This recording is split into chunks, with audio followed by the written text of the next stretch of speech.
I love you, Allah.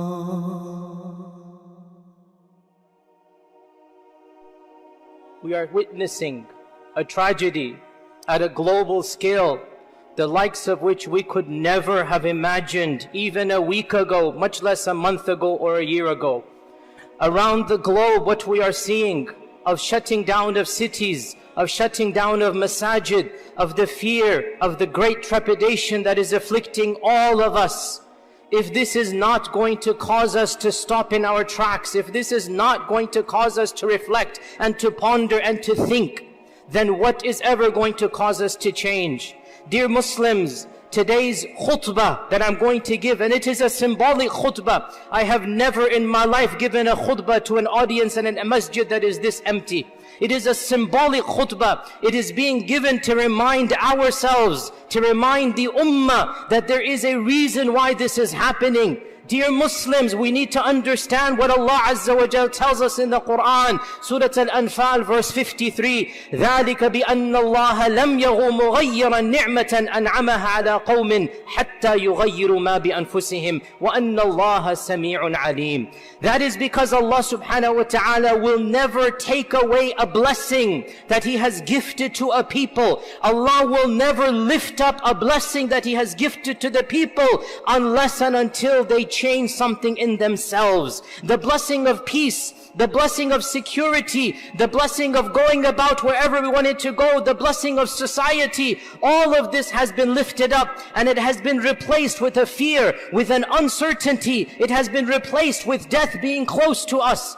And Allah Azza wa Jal does not change the status of a people until they change what is in themselves. إِنَّ اللَّهَ لَا يُغَيِّرُ مَا بِقَوْمٍ حَتَّى يُغَيِّرُوا مَا بِأَنفُسِهِمْ. Allah does not change the status of a qawm until they have changed themselves. وَإِذَا أَرَادَ اللَّهُ بِقَوْمٍ سُوءًا فَلَا مَرَدَّ لَهُ. And when Allah wills to inflict a punishment upon a people, no one can come between Allah and Allah's punishment. وَمَا لَهُمْ مِن دُونِهِ مِنْ وَالٍ. And they have no one to turn to for protection other than Allah subhanahu wa ta'ala. Nothing will protect me and you. Nothing will save me and you other than Allah subhanahu wa ta'ala. Now is the time to ask ourselves, why is this happening? Why are khutbahs being given in empty masajid? Why are masjids being shut down? Why is commerce and industry coming to an end when we thought we had reached our pinnacle, when we thought we had come to the top of civilization? In an instance, بَيْنَ عَشِيَّةٍ وَضُحَاهَا, between a morning and an afternoon, everything changed upon us. And Allah Azza wa Jal sent upon us a plague, a disease that no one could have predicted and no one even knows how to protect themselves against. Why is this happening? Allah subhanahu wa ta'ala reminds us in the Quran,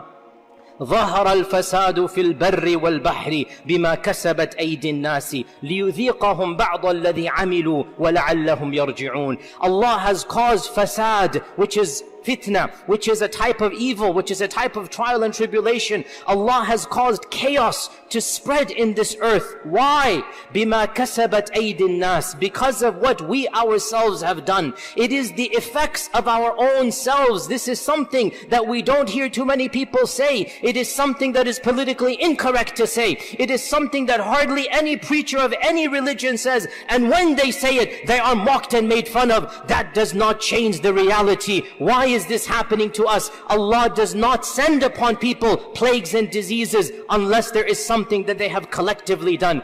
Hasan al-Basri, the famous tabi'i, he commented on this verse and he said, because of their own sins, Allah sends fitna and fasad down. Because of what they have done, Allah sends down plagues and calamities. Dear Muslims, it is never too late to return to Allah subhanahu wa ta'ala. The last thing that we need now is the sin of arrogance, the sin of feeling we don't need Allah subhanahu wa ta'ala. If we want this problem to be solved, and all of us do, collectively, Muslims and people of other faith traditions, they need to rediscover religiosity. They need to collectively turn to Allah subhanahu wa ta'ala. They need to beg and plead and understand this life has a higher purpose than just living like animals. We need Allah subhanahu wa ta'ala, and Allah does not need us.